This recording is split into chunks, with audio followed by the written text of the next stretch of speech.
Se encuentra entre nosotros, además, nuestro general don Alberto Lasarta, que ha tenido la amabilidad de acompañarnos hoy. General, muchas gracias por tu presencia con nosotros. Es consejero nuestro, es uno de nuestros generales más laureados y lo que estaba comentando con él es una persona tremendamente modesta, más de 7 misiones en diferentes países, 36 países coordinados en el Líbano, Naciones Unidas, 1000 funcionarios de Naciones Unidas y 12.000 soldados y tal, y bueno, se pueden ustedes imaginar lo complicado que es. Muchísimas gracias por acompañarnos. Bien, bueno, pues tenemos aquí a nuestro magistrado. Gracias por tu presencia, don Juan Antonio Toro Peña. Bueno, miembro de la carrera judicial, lleva 20 años, magistrado juez, juzgado de instrucción número 36 de Madrid. Bueno, tenemos la gran suerte de los currículums son 12 hojas, son 12 hojas, ¿no? Entonces, nos va a permitir un brevísimo resumen.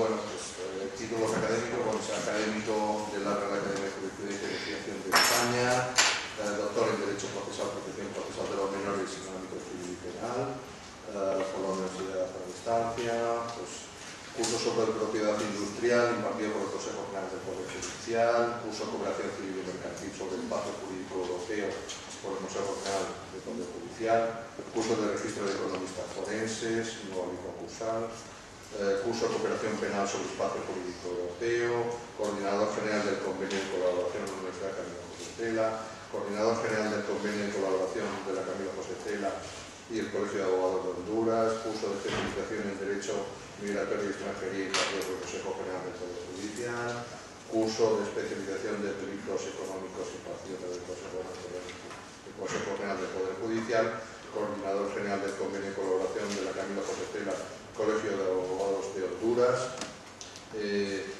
títulos obtenidos, que son páginas y páginas, sigo resumiendo, en colaboración con la Universidad del profesor tutor de Derecho Civil de la Universidad Camilo José Cela, profesor tutor de Derecho Procesal de la Universidad Alfonso X Sabio, profesor en práctico en la Universidad Pontificia de Comillas y Cade, profesor tutor de Derecho Penal en la Universidad Complutense de Madrid, profesor tutor de Derecho Procesal en la Universidad Autónoma de Madrid, tiene la Cruz al Mérito Policial. Perdóname, pero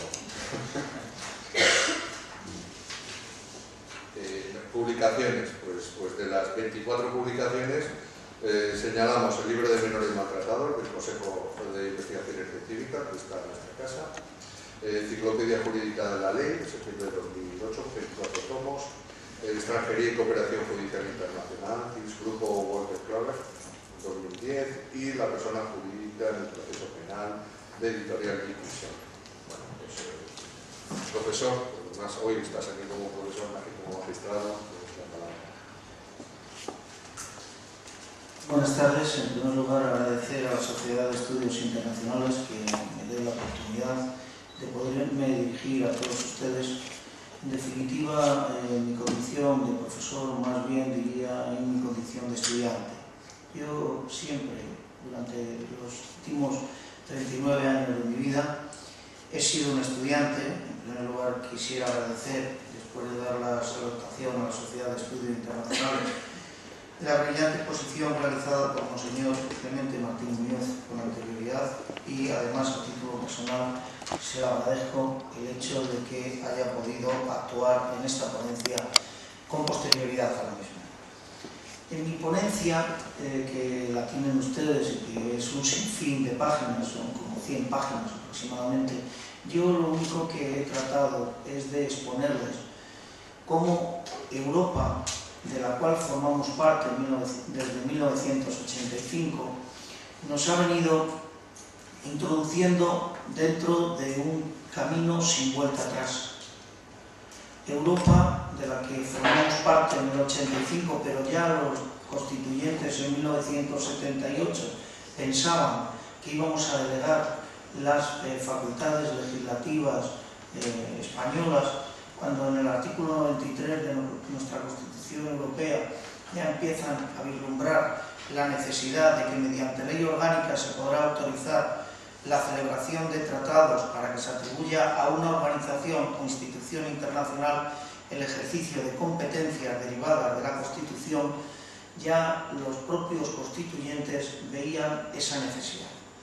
Yo voy a desarrollar sucintamente, porque son 45 minutos los que me dio la universidad y la sociedad, voy a desarrollar sucintamente varios epígrafes muy claros y determinados. Por un lado, voy a poner de manifiesto, no con tanta pulcritud y con tanta pormenorización como lo ha hecho Monseñor, pero sí que tengamos una idea de los hitos más importantes que han ocurrido en Europa, de los que hemos aceptado y asumido, y de aquellas circunstancias que, como otros países, hemos ido introduciendo poco a poco, así como la incidencia que estamos teniendo en el Tratado de Lisboa para posteriormente desarrollarlo en el ámbito interno español y, por último, si no están ustedes muy cansados, hablarles del anteproyecto de ley de enjuiciamiento criminal, que todavía no está presentado en Cortes a día de hoy, aunque ya tenemos el texto, y, por qué no decirlo, lo que Europa nos está exigiendo desde el año 2012, y esto va a suponer que otros países, entre los cuales tenemos afortunadamente una persona francesa, nos va a obligar a modificar la persona moral, que ellos lo tienen regulado en los artículos 120, 121 y 123 del Código Penal francés, así como Holanda. Holanda, Francia y España son los tres únicos países que tenemos regulado la responsabilidad penal de las personas jurídicas. Hablo de responsabilidad penal porque Alemania lo tiene regulado como derecho administrativo sancionador, aunque le establece también penas que son mucho más drásticas que las establecidas en España. Yo, por eso, no voy a hacer más presentaciones y quiero empezar por el tratado que nosotros firmamos con la Unión Europea, que es la Ley Orgánica 10 del 85. Sin embargo, los que tengan interés en su adhesión del Reino de España a los tratados constituyentes, no sale publicado hasta el Boletín Oficial del Estado el 28 de enero del 91, cuando efectivamente nos dan entrada de derecho en el Tratado de Adhesión de San Sebastián de 1989. Con este primer hito, Ley Orgánica 10 del 85, posteriormente la adhesión, que sale publicada en el 91, es cuando podemos decir que España entra en la Comunidad Europea en aquel momento, al mismo tiempo que Portugal. En Europa, en el año 92, hay un tratado de Maastricht, en donde hay tres pilares que son básicamente fundamentales. El primer pilar son la constitución de los tres tratados iniciales, que saben ustedes que era el de Euratom, el del carbón y la Comunidad Europea. Esto era el primer pilar. En el segundo pilar se constituye política exterior y seguridad común, también conocido como PESC, y en el tercer pilar, justicia y asuntos de interior, OJAI.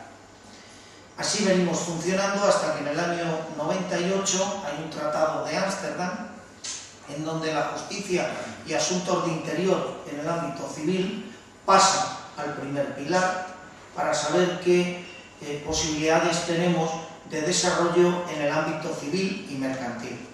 Nos da un buen resultado, hasta el extremo de que nos aficionamos a que ese tercer pilar, que es justicia y asuntos de interior, pues vamos haciendo algunas armonizaciones por medio de decisiones marco, que siempre chocábamos con el problema de que, como éramos 12 y 15, cuando entrábamos el derecho latino con el derecho anglosajón, pues el Reino Unido decía no, sobre este tema no, porque yo tengo el precedente jurídico y lo resuelto.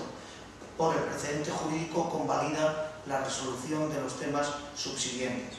Ahora, afortunadamente, ya como verán ustedes, no tenemos ese problema, y por eso es por lo que nos hemos equiparado.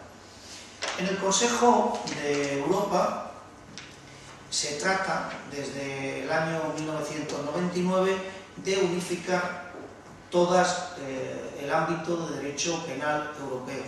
Y hay un primer acercamiento, y los que son estudiosos, sobre todo en Francia, que lo toman como pilar fundamental, el Corpus Juris Europeo. El Corpus Juris Europeo nace en la Comisión Europea el 11 de mayo de 1999, aparece desarrollado posteriormente en varias reuniones en Lisboa del 2000, incluso se constituye un Consejo de Sabios en el 2001, y básicamente lo que quieren dar es una estructura orgánica a los mercados financieros europeos, Directiva 2003/6 de la Unión Europea. Con esa directiva europea tratan de crear un cuerpo con principios tradicionales como culpabilidad personal, quieren saber el autor, el inductor, el cómplice, quieren establecer la proporcionalidad en las penas, quieren fijar la garantía judicial, quieren establecer principios de territorialidad europea y contradicción, fijan delitos y empiezan a hablar ya de responsabilidad de directores de la empresa o de quien de hecho posea capacidad para decisión y control dentro de la empresa. Esto viene a ser este Corpus Juris Europeo, en este artículo 12 del Corpus Juris Europeo, un antecedente de cómo el derecho anglosajón va introduciéndose en la parcela europea. ¿Hasta qué punto el Corpus Juris Europeo quiere tener protagonismo? Que se presenta en el Tratado de Ámsterdam como uno de los grandes logros, incluso de haber salido el proyecto de Constitución Europea del 29 de octubre del 2004, aparecía como piloto de lo que posteriormente va a ser desarrollado como el título sexto del Tratado de Funcionamiento de la Unión Europea que hemos firmado en Lisboa en el año 2007. Pero no sale el Tratado de la Constitución Europea. El 29 de octubre del 2004 se presenta, pero no sale. Sin embargo, nosotros en España tenemos la Ley Orgánica 1 del 2005, los estudiosos pueden comprobarlo, que decimos nos adherimos al Tratado de la Constitución Europea de 29 de octubre del 2004, Ley Orgánica 1 del 2005. Es evidente que sale publicada en el Boletín Oficial del Estado, pero como no entra en funcionamiento el Tratado de la Constitución Europea, no está en vigencia la Ley Orgánica 1 del 2005. Pero, sin embargo, en el programa plurianual del Consejo de Europa de Bruselas de 5 de noviembre del 2004, toman los siguientes 5 puntos. Primero, las fronteras, para que no constituyan un obstáculo para la resolución de los conflictos. Segundo, el reconocimiento mutuo de las decisiones entre todos los Estados miembros. Tercero, la mejora de la cooperación mediante designación de magistrados de enlace. Cuarto, mejora de la calidad de la legislación comunitaria. Y quinto, la coherencia entre el derecho de la Unión Europea y el ordenamiento jurídico internacional. Este programa plurianual es el que va a servir de pautas para el Tratado de Lisboa, que se firma el 1 de diciembre del 2007. Y el 1 de diciembre del 2007 ya teníamos 27 estados, hay 25 que lo habíamos asumido, pero había 2 que no lo habían asumido, que era Irlanda y Chequia. Era un tema de la doble imposición del impuesto del valor añadido. Entonces se negocia con los mismos y en el 1 de diciembre del 2009 se firma la entrada en vigencia del Tratado de Lisboa. Por eso los estudiosos del lugar verán que el Tratado de Lisboa sale publicado en el Diario Oficial de la Unión Europea el 14 de marzo del 2007, donde verán ustedes la Carta de Derechos Fundamentales comentada, todos los principios, pero posteriormente ha salido nuevamente publicado el 30 de marzo del 2010 y hay una omisión en el Diario Oficial de la Unión Europea que sale la Carta de Derechos Fundamentales, pero no los comentarios que salieron publicados en el Diario Oficial de la Unión Europea de 14 de diciembre del 2007.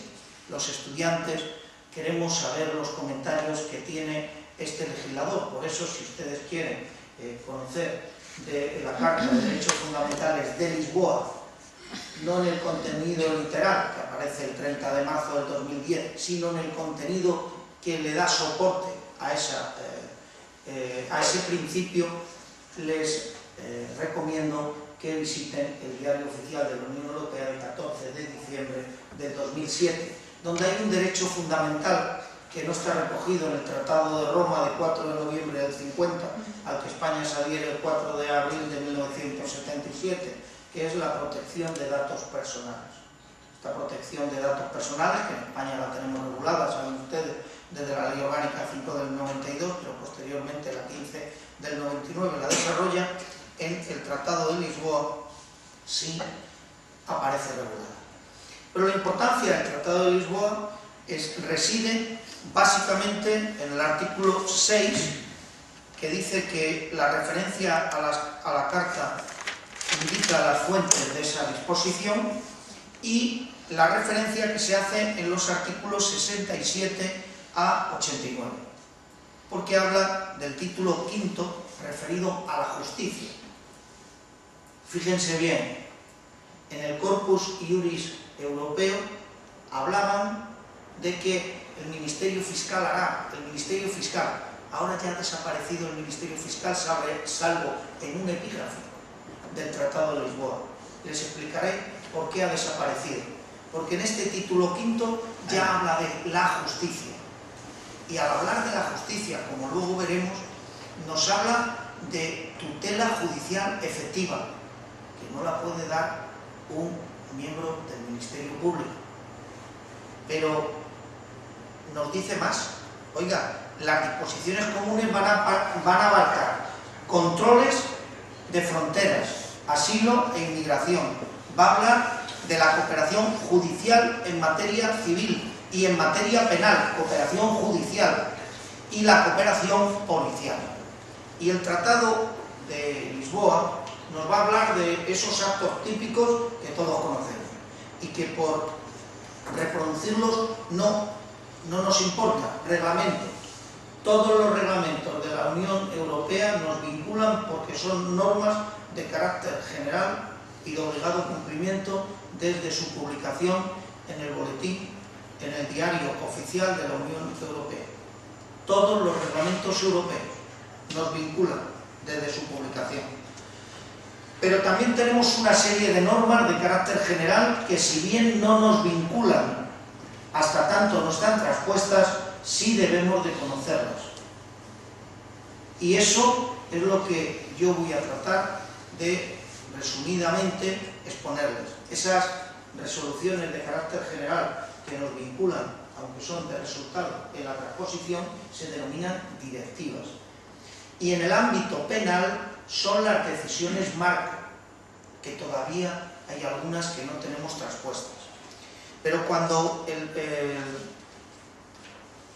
Tratado de Lisboa nos habla en ese título quinto, nos habla de una cosa importantísima, que es que en Europa nos van a establecer normas mínimas en cuanto a infracciones penales en el ámbito delictivo que se refieran a terrorismo, trata de seres humanos, explotación sexual de mujeres y niños, tráfico ilegal de drogas, tráfico ilícito de armas, blanqueo de capitales, la corrupción, la falsificación de medios de pago y la delincuencia informática y la delincuencia organizada. Fíjense, esto nos dice ya el Tratado de Lisboa. Oiga usted, el Parlamento Europeo, artículo 82, párrafo segundo, y el Consejo podrán establecer mediante directivas normas mínimas sobre estos supuestos. Pero además, el legislador europeo nos está ya adelantando. Oiga, y además en el ámbito procesal le vamos a dictar directivas para la admisibilidad mutua de pruebas entre los Estados miembros, los derechos de las personas en el procedimiento penal y los derechos de las víctimas de los delitos, además de todos aquellos asuntos de índole general que considere el Parlamento Europeo. Ya nos está diciendo Europa: miren, nosotros queremos ser una comunidad de derecho. Ese derecho nuestro está establecido en unos tratados, que en este momento están consolidados todos en el Tratado de Funcionamiento de la Unión Europea en Lisboa.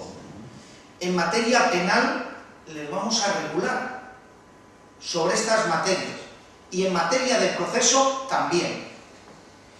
Por eso es por lo que cuando hablábamos de, oiga usted, ya tenemos esos tratados, están consolidados, pero ¿qué principios generales tenemos? En principio, los principios generales que toda comunidad de derecho tiene es aplicabilidad directa de las normas que nos vinculan con carácter general, que son los reglamentos, y las decisiones pues tienen dos efectos.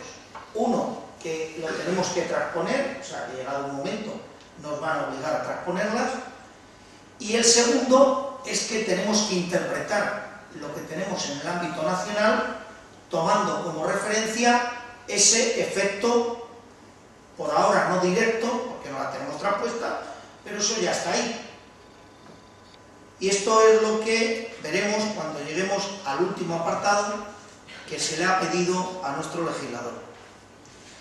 Seguidamente, cuando hablamos de la historia de estas cuestiones, nos encontramos con el Tratado de Funcionamiento de la Unión Europea y cómo después de ese Tratado de Funcionamiento Europa ha seguido funcionando. Y Europa, en la resolución del Consejo de 30 de noviembre del 2009, diario de la Unión Europea del 4 de diciembre del 2009, ha establecido una serie de derechos procesales respecto a sospechosos o acusados en los procesos penales. Y ha dicho a todos los Estados miembros: miren, se va a hacer un plan de trabajo para reforzar los derechos procesales de los sospechosos. Y el primer tema es la traducción e interpretación. En todos los procesos penales debemos de tener un intérprete que nos instruya de los derechos y a la vez que a la víctima le ponga en conocimiento las indemnizaciones que le pueden corresponder. En España saben ustedes que tenemos la Ley 35 del 95, denominada victimología, y que cuando son perjudicados, pues se lo tenemos que poner de manifiesto. Así se ha sacado la Directiva 2010/64, referida a traducciones e intérpretes. Los que quieran tener conocimiento de esa directiva, yo la hago mención, pero el Tribunal Superior de Justicia de Madrid ya ha redactado incluso un protocolo que debería de ir incorporado a ese anteproyecto de ley de enjuiciamiento criminal, pero no lo ha reflejado. Pero el protocolo, el que tenga interés en ello, pues se lo pide a la Sociedad de Estudios y yo se lo haré llegar el protocolo que el presidente del Tribunal Superior de Justicia de aquí de Madrid ha establecido para que los traductores tengan conocimiento antes de interrogar al acusado de qué se le está imputando y aproximadamente sobre qué hecho se le va a preguntar. Entonces se ha hecho un protocolo por parte del presidente. Posteriormente nos habla la medida B, información sobre derechos e información sobre los cargos. Sobre los cargos ha salido una directiva, la 2012/13, referida a sospechosos, detenidos e inculpados. Todavía está sin transponer, es verdad que tenemos hasta el 2014, pero que tampoco está incluido en el anteproyecto de ley de enjuiciamiento criminal que está por ahí ya circulando. Pero es que hay otra directiva respecto a las víctimas, que es la directiva de 2012/29, que es referido a las víctimas, que deroga el Estatuto de las Víctimas 2000/221 y tampoco se incluye dentro del anteproyecto. Es verdad que en esa resolución de 30 de noviembre del 2009 quedan pendientes de desarrollar dos directivas que van a ser muy importantes. Primero, la comunicación con los familiares, el empleador y las autoridades consulares, que todavía no ha salido publicada. Luego les diré el motivo por qué no ha salido publicada. Y el libro verde sobre la detención provisional. Saben ustedes que no siguen el mismo criterio de detención provisional en Alemania que en España. Con esto, que es sucintamente lo que Europa nos ha exigido, nosotros en España, en el Código Penal, en la Ley Orgánica 5 del 2010, aunque en la exposición de motivos habla de numerosos instrumentos jurídicos internacionales, nosotros hemos dicho todos esos instrumentos y básicamente nos hemos basado en una recomendación del Comité de Ministros del Consejo de Europa, la 88/18 del 20 de octubre, donde dice, se proponía antes del Corpus Iuris Civile de Iuris Europeo, que las empresas respondan por los delitos cometidos en su seno. Y históricamente se ha mantenido en un Congreso de Antropología Criminal de Bruselas en 1891, en un Congreso de Derecho Penal en Bucarest en 1928, en un Congreso de Atenas de 1957, en otro de Budapest de 1978 y en el Cairo de 1984. Pero realmente, como justicia penal, lo vamos a ver reflejado en la decisión de 12 de febrero del 2007, que establece un programa específico de justicia penal europea del 2007 al 2013. Y lo vamos a ver reflejado en otra decisión del Consejo de Europa de 19 de abril del 2007, donde habla de derechos fundamentales y ciudadanía. Pero realmente nosotros, donde vamos a tener el contraste de este derecho penal, de lo que quiere Europa, es en el programa Estocolmo hacia una Europa abierta, basado en una directiva del 2004, y por la importancia que tiene en la conferencia, les he mencionado un informe del Consejo Consultivo de Jueces Europeos y Fiscales Europeos de 8 de diciembre del 2009, en donde tanto los jueces como los fiscales adoptaron la siguiente decisión. El problema se plantea cuando un fiscal no quiere promover la prosecución de actuaciones judiciales para que sea controlable por el órgano jurisdiccional. Y entonces, en este informe, el Consejo Consultivo de Jueces Europeos y Fiscales dice que la víctima siempre debe de tener la posibilidad de presentar directamente su asunto ante un tribunal imparcial. En la nota informativa dice que si el Ministerio Público quisiese instruir, no tiene que ser dependiente jerárquicamente. Esto lo dice en ese Consejo Consultivo, pero la Carta de Derechos Fundamentales de Lisboa nos habla de la justicia, y tanto desde el digesto de Ulpiano, cuando dice que es la constante y perpetua voluntad de dar a cada uno su derecho, o en la Edad Media, o lo que dicen ahora como tutela judicial efectiva, esa tutela judicial efectiva, basada en el ámbito interno español, por la sentencia del Tribunal Constitucional de 16 de octubre del 89, en donde dice que el sistema de garantías con la audiencia bilateral y efectiva contradicción es exclusividad del titular del órgano jurisdiccional, que hasta ahora podríamos pensar, se podría establecer que podría tenerlo en su actuación el Ministerio Fiscal. Pero miren ustedes, en una sentencia del Tribunal Constitucional de 17 de octubre del 2012, nos dice el Tribunal Constitucional que la exclusividad en la jurisdicción se traduce en que solo jueces y tribunales son titulares de la potestad jurisdiccional, por lo que ninguna otra autoridad pública que no forme parte del Poder Judicial está investida constitucionalmente de la potestad jurisdiccional. Si esto fuese así, dice el Tribunal de Justicia de la Unión Europea en sentencias del año 2011 que para que se dé tutela judicial efectiva tiene que ser con contradicción ante un juez independiente. Nosotros tenemos responsabilidad penal de las personas jurídicas. Está muy claro. Esto nos viene establecido en el artículo 31 bis del Código Penal. Ha entrado en vigencia desde el 24 de diciembre del 2011. Les digo más, posiblemente todavía tengamos que asumir algún hecho anterior por temas de garantía.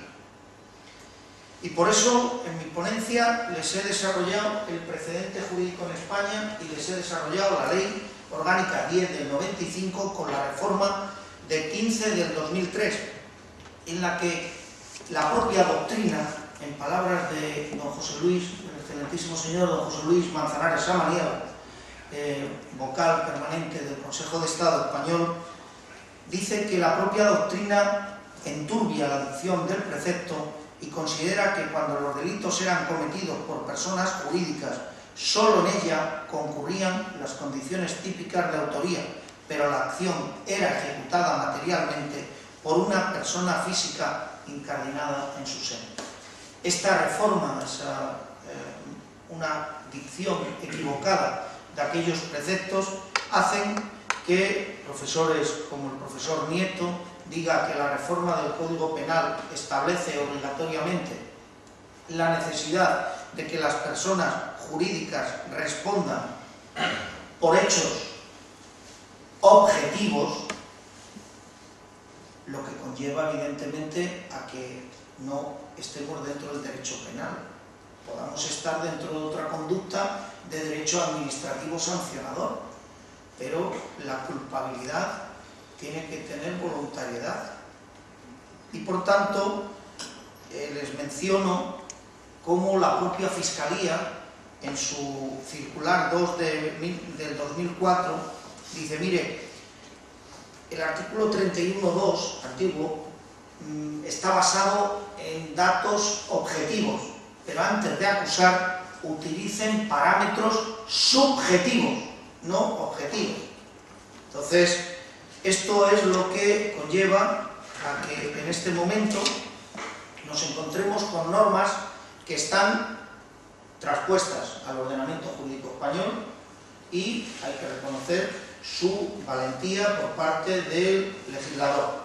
Por ejemplo, las referidas a la Convención de Naciones Unidas contra la Delincuencia Organizada Transnacional, donde ya tenemos definido el grupo delictivo organizado, el grupo estructurado, y hemos copiado de esa Convención de Naciones Unidas de la Delincuencia Organizada pues la conducta de la persona jurídica que, a sabiendas de la finalidad y actividad delictiva de un grupo, pues realiza actividades ilícitas, que sabe de la participación y el logro de la finalidad económica y la conversión o transferencia de bienes a sabiendas de que estos bienes son producto del delito, ocultación o disimulación del delito, la promesa o el ofrecimiento, y esto es necesario hacerlo mención especial, los artículos 570 ter, el bis, el ter, el quater. Estos artículos son un paso innovador. Luego ya veremos las condenas que podemos incluir dentro de esas conductas. Pero nos encontramos con las famosas directivas o decisiones marco, que están integradas parcialmente. Tenemos una directiva que es la 2008 del 99, que regula los delitos de medio ambiente. Y aquí hemos traspuesto parcialmente la directiva 2008/99. ¿Y por qué la hemos traspuesto? Yo solo le doy lectura a uno de los 7 epígrafes que hemos tenido un lapsus calami de memoria en las transposiciones de la directiva. El vertido, la emisión o introducción en el aire o suelo o las aguas de una cantidad de material o radiaciones ionizantes que causen o puedan causar muerte, lesiones graves a personas o daños sustanciales a la calidad del aire, a la calidad del suelo, la recogida, el transporte. Estas son directivas no íntegramente desarrolladas. Es posible que las desarrollemos, por ello estamos denunciados ante la Comisión Europea. Yo espero que antes de que nos condenen, el legislador pues nos ponga de manifiesto que lo tenemos que transponer. Lo que sí quiero ya decirles de antemano es que en esa directiva ya recoge los 3 elementos que el legislador ha establecido en el artículo 31 bis. Primer elemento, un poder de representación dentro de la persona jurídica. Segundo, una autoridad para tomar decisiones en nombre de la persona jurídica. Y tercer elemento, una autoridad para ejercer control dentro de la persona jurídica. Y cómo no, tenemos también un tratado, que es el Tratado de Budapest de la ciberdelincuencia. Lo tenemos ya ratificado desde el 17 de septiembre del 2010, pero no tenemos todavía tipificadas las conductas dentro del ámbito interno español. Ese Tratado de Budapest de la ciberdelincuencia va a suponer un adelanto en todos los delitos cometidos, como los delitos informáticos, no solo los daños a los ordenadores, sino las medidas cautelares que se pueden adoptar respecto a los mismos. Y estos son los parámetros que vamos a ver en el ámbito internacional. Pero vamos a introducirnos en el primer problema que tenemos los juristas cuando una persona jurídica ha podido cometer un hecho que está considerado como delito en nuestro ordenamiento jurídico. El primer elemento de los estudiantes es saber su nacionalidad. ¿Por qué? Miren ustedes, el artículo 9, en su párrafo 11 del Código Civil, dice que la ley personal de la persona jurídica es donde se ha constituido, y esta constitución conlleva la capacidad, representación, funcionamiento, transformación, disolución y extinción. Con lo cual, la ley nacional de la persona jurídica va con ella a todos los sitios. Pero luego existen otros elementos que pueden enturbiar esa interpretación tan clara del artículo 9, que es la Ley Nacional de los Representantes Legales, artículo 10 en su párrafo 11, que habla de que sí, que todas las personas jurídicas tienen esa representación legal, y que conlleva que si la nacionalidad de la persona jurídica es una, conlleva al representante legal. Pero ustedes plantéense el supuesto, que es por lo que la Sociedad de Estudios Internacionales me hizo llegar, imagínense, en Holanda está tipificado la responsabilidad de la persona jurídica y yo constituyo un instituto en Holanda. Y por esas cuestiones virtuales, sin tener domicilio en España, porque el Real Decreto Legislativo 1 del 2010 dice el que tuviese domicilio en España, pero yo no tengo domicilio en España. Yo estoy en Holanda y desde Holanda estoy haciendo las operaciones virtuales con informática con España. Y de España sale hacia Holanda y de Holanda sale pues hacia Canarias holandesas, que son las famosas islas holandesas. Entonces, ¿qué nacionalidad tengo? Está dentro de la Unión Europea. Entonces, oiga, es que es una sociedad europea. Entonces no le podemos aplicar la nacionalidad española. ¿Por qué? Porque para eso tenemos un reglamento, que es el reglamento 2157 del 2001, que se lo pongo de manifiesto a ustedes para que vean la disparidad que tenemos. El reglamento europeo dice la sociedad europea es donde se ha constituido. Y, oiga, pero es que en la española dice el artículo 8 que es la que tenga el domicilio, todas las que tengan domicilio en España. Pero este no tiene domicilio en España. Entonces, ¿qué ley aplicamos? ¿Qué nacionalidad aplicamos? En Holanda y en Francia sí tienen doble incriminación, pero imagínense Alemania, que no tienen penalmente. Imagínense Reino Unido. Yo solo se lo traslado porque si es dudoso en el ámbito mercantil la nacionalidad, en el ámbito penal dice se aplicará la ley española si se hubiese cometido el delito en España. Pero, ¿y si es en Gibraltar? ¿Y si la persona tiene domicilio en Gibraltar? Yo solo les traslado los problemas que la propia Fiscalía, y aquí se lo digo también a ustedes, es en la instrucción 5 del 2011 la primera que observo. Y también les traslado una sentencia del Tribunal de Justicia de la Unión Europea de 29 de noviembre del 2011, cuando dice que las normas del tratado relativas a la libertad del establecimiento no se aplican a la normativa nacional en materia de constitución y de disolución. Con lo cual, si yo no tengo establecimiento, yo la he constituido en Reino Unido, veremos qué norma se me aplica. Porque nosotros sí lo tenemos muy claro en la Ley Orgánica del Poder Judicial, cuando dice, oiga, cuando el hecho sea punible en el lugar de ejecución, salvo que en virtud de un tratado internacional o de un acto normativo de una organización de la que España sea parte, no resulte necesario dicho requisito. Que el agraviado o el Ministerio Fiscal denuncie ante España y que el delincuente no haya sido absuelto o indultado. Yo solo les traslado a ustedes la última sentencia que yo conozco del Tribunal de Justicia de la Unión Europea, en el que un transportista español se lleva a Estonia unos discos pirata.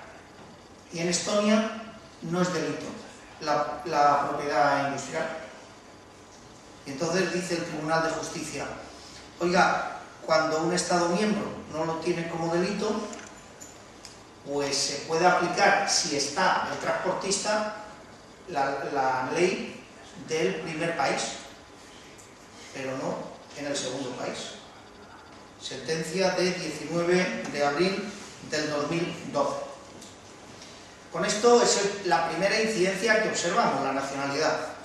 Luego vamos a entrar en una situación que es la más compleja que yo he observado. Miren, el socio. Bueno, todo el mundo sabemos que el socio es aquel titular de unas participaciones sociales o de una acción cuando se trate de sociedad limitada o se trate de sociedad anónima. Alguno de ustedes podría pensar, oiga, también es una sociedad civil, una sociedad comanditaria simple, una sociedad comanditaria por acciones. Bien, yo lo he resumido para que sepamos que es el socio referido al titular de participación social como sociedad limitada o al socio como titular de acciones de una sociedad anónima. Pues miren ustedes, en este momento saben ustedes que lo tenemos regulado en el Real Decreto Legislativo 1 del 2010 al hablar de sociedad de capitales en los artículos 93 y 97. Bueno, pues en este momento hay una directiva europea traspuesta al Estado español, que es la 2012/30, donde establece que con el fin de proteger los intereses de los socios y terceros en lo relativo a la constitución de sociedades anónimas, pues establece una serie de garantías añadidas a la sociedad de capitales. Esta directiva todavía no está traspuesta a nuestro ordenamiento jurídico. Por tanto, decirles desde hoy que ningún socio de una sociedad de responsabilidad limitada responde penalmente de ninguna acción de la empresa. Ningún socio. Ni ningún socio responde penalmente en una sociedad anónima. Hay alguna persona, algún profesor, algún catedrático que ha querido ver que la responsabilidad civil a las que se había añadido en la reforma de la Sociedad Anónima Europea cuando se traspuso a España en noviembre del año 2005, que da una nueva redacción al artículo 123 de la Ley 2 del 95 y que había pedido responsabilidad al socio que hubiese intervenido en la disolución y liquidación con temeridad y mala fe, pues que entendía que podría tener responsabilidad. No, ningún socio como socio, si luego veremos que es administrador de derecho, etcétera, etcétera, podría tener responsabilidad. Y la importancia del siguiente supuesto: consejero delegado. Miren, el consejero delegado es la persona designada de dentro del Consejo de Administración o a cualquier persona sin perjuicio de los apoderamientos. El artículo que lo regula es el 249 del Real Decreto Legislativo 1 del 2010. Yo les he traído desarrollado todo el concepto de representación legal y representación voluntaria, todo el concepto de delegación. Básicamente quisiera solo trasladar la idea que yo he podido sacar. El consejero delegado es una persona que cumple un mandato, bien apoderamiento, de representación legal o voluntaria, cumple un mandato y como tal mandatario no responde de que la resolución sea contraria a derecho o no. Para eso responderá el Consejo de Administración, el administrador de derecho o la persona encargada del mismo, pero no el consejero delegado. El consejero delegado, que lo dice los autores, dice en el 249, dice delegación de facultades del Consejo de Administración. Cuando los estatutos de la sociedad no dispusiera otra cosa, el Consejo de Administración podrá designar de su seno una comisión ejecutiva o uno o más consejeros delegados, sin perjuicio de los apoderamientos. El hecho de que hable de delegación no significa que pueda adoptar un criterio contra el Consejo de Administración. La delegación es un apoderamiento para un acto concreto y determinado. Y ese apoderamiento puede ser un contrato de mandato, puede ser un contrato de representación, puede ser un contrato de gestión de negocio ajeno, pero siempre es un acto derivado. Nunca será responsable el Consejo de Administración. Bueno, les traigo también dos resoluciones por la importancia de la Dirección General de Registro y Notariado de 18 de enero del 2012 y de 16 de julio del 2012, en la que a dos consejeros delegados alemanes les exigen responsabilidad por no haber presentado las cuentas en el plazo adecuado. Y le dice la Dirección General de Registro y Notariado: no señor, el artículo 35 de la Ley General Tributaria es tajante, ya que no incluye como sujeto del que puedan desprenderse obligaciones de índole tributaria a un miembro del Consejo de Administración, sino al administrador de derecho, pero no miembro del Consejo de Administración. Y en este caso les pedían responsabilidades a ellos. Con esto tenemos la responsabilidad de nuestro legislador dentro de la persona jurídica. Yo les hablo de los tres sistemas que lo hemos reconocido: el sistema vicarial, el sistema de representación por responsabilidad de la empresa y el que ha optado el legislador.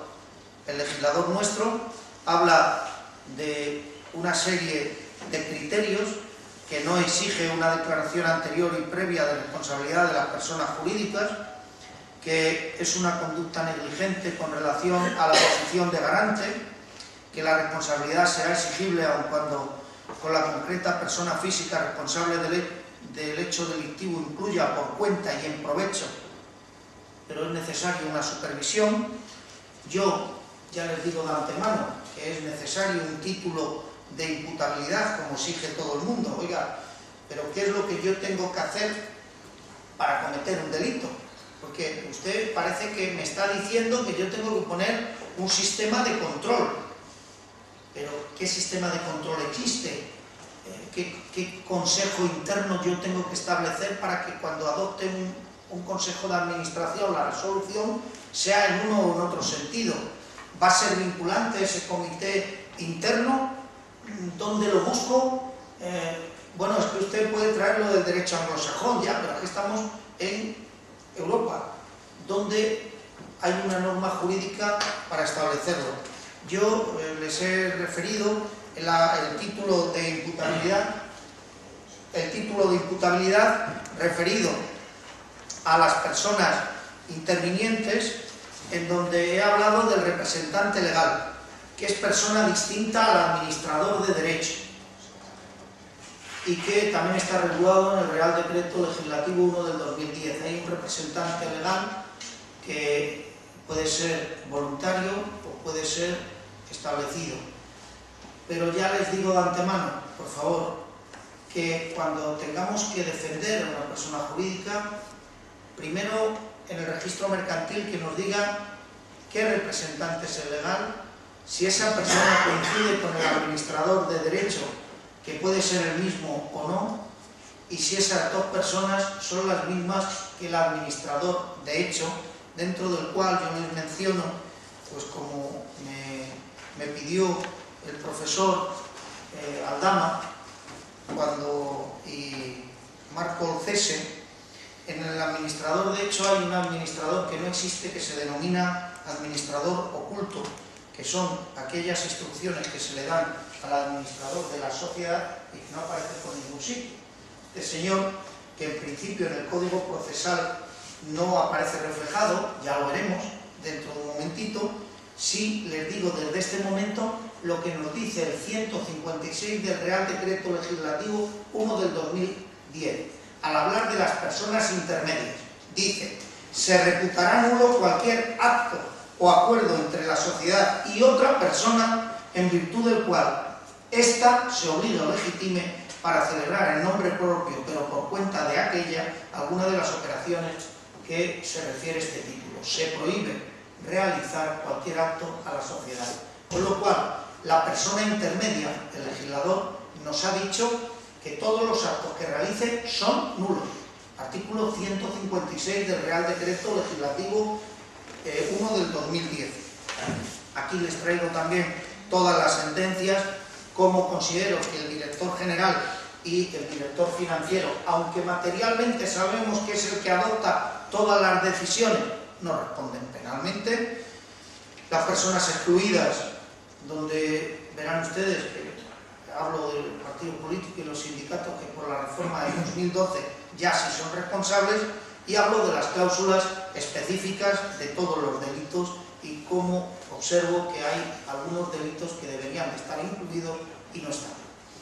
Pero donde realmente creo que vamos a tener más problemas a partir de este momento es el ámbito procesal. Miren, como les decía, el legislador europeo sí nos ha dicho que en el ámbito procesal tenemos que modificar nuestras leyes.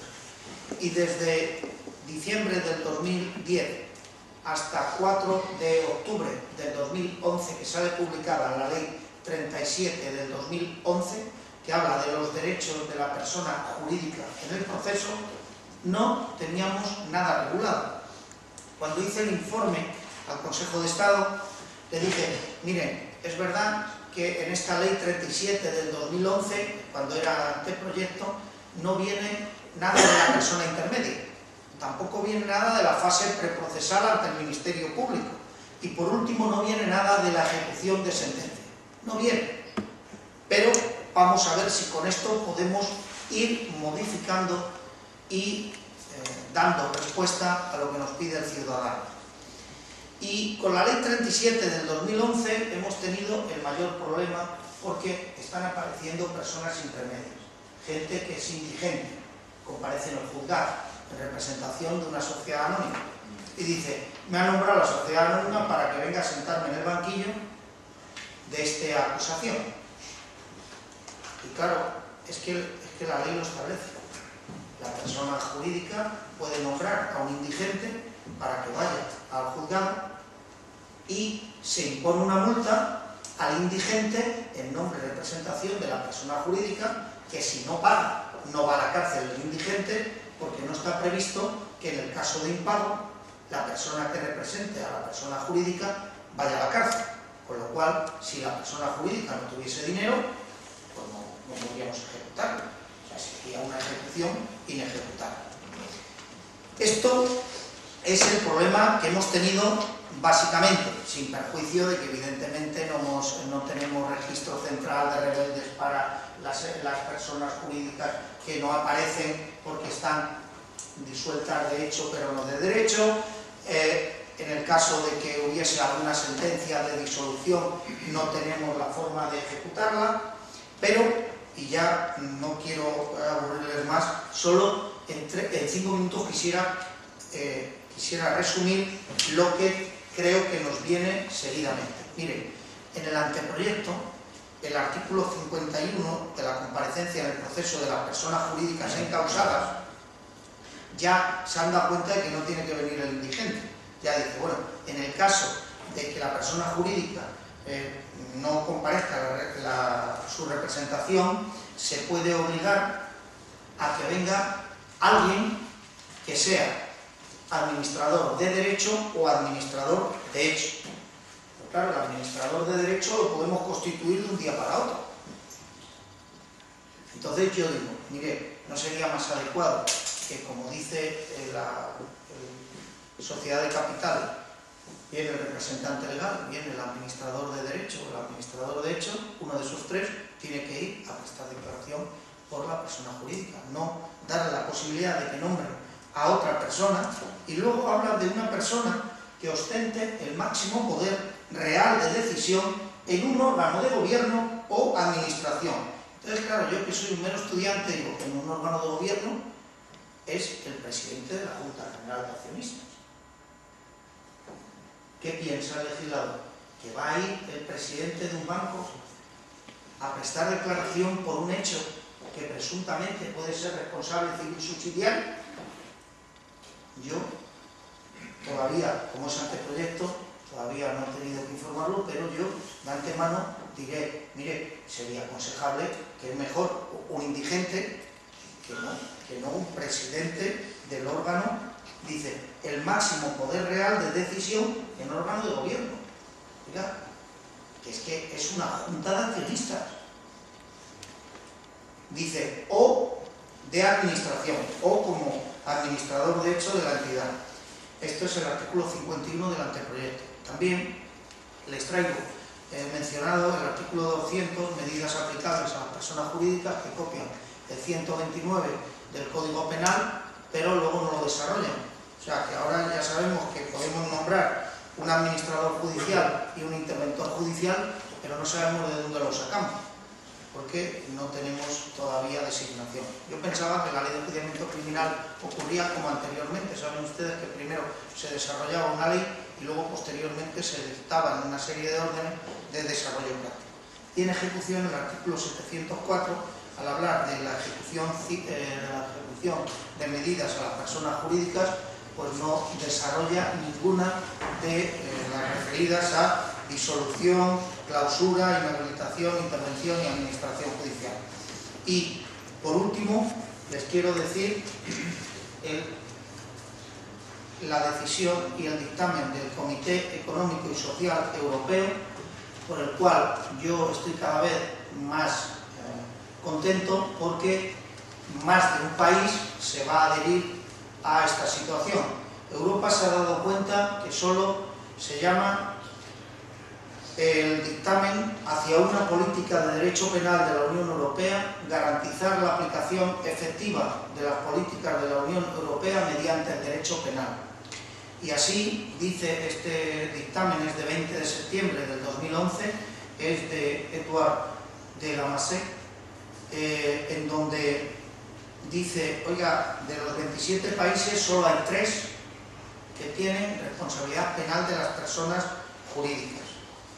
Ya nos tenemos que ir dando cuenta que el derecho penal es la última razón, que las autoridades jurisdiccionales deben de garantizar al menos el presupuesto específico con las divergencias entre las distintas normas procesales y, en concreto, que exista un principio de procedimiento contradictorio y claridad en el derecho de defensa, que exista una armonización en la materia probatoria, que ese convenio de derechos fundamentales de la Unión Europea tenga conceptos jurídicos claros, que en este momento considera que no están claros los siguientes.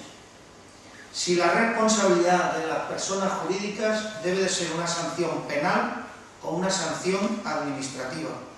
¿En qué ámbitos debe de aplicarse la intervención de la Unión Europea en materia penal? ¿Es necesario tener en cuenta el nivel de gravedad, la dimensión transnacional, el criterio común de carácter atentatorio? ¿Es necesario establecer si la responsabilidad debe de ser penal, civil, administrativa de las personas jurídicas? ¿No es necesario tener en este momento, sin conocer el concepto de negligencia grave? Y por último, la última apreciación que dice el legislador europeo, dice, oiga usted, de una vez por todas, unifiquen la pena de confiscación, que no es el embargo de bienes. Saben ustedes que cuando se transpuso en España el artículo 367 de la Ley de Enjuiciamiento Criminal en el tema de salud pública, nosotros hablamos de embargo de bienes, ¿no? La decisión marco hablaba de confiscación, como comiso de bienes, es decir, a la persona que comete un delito se le confisca, se le decomisa los bienes, se le interviene y se dispone de ellos dentro de la causa. Pero nunca se hace un embargo, porque el embargo es una medida cautelar que garantiza el cumplimiento de una sentencia. Y por eso es el legislador europeo el que nos dice, oiga usted, es preciso introducir en la legislación de toda Europa la unificación de medidas de confiscación, y pone entre paréntesis que deben de distinguirse del embargo de bienes.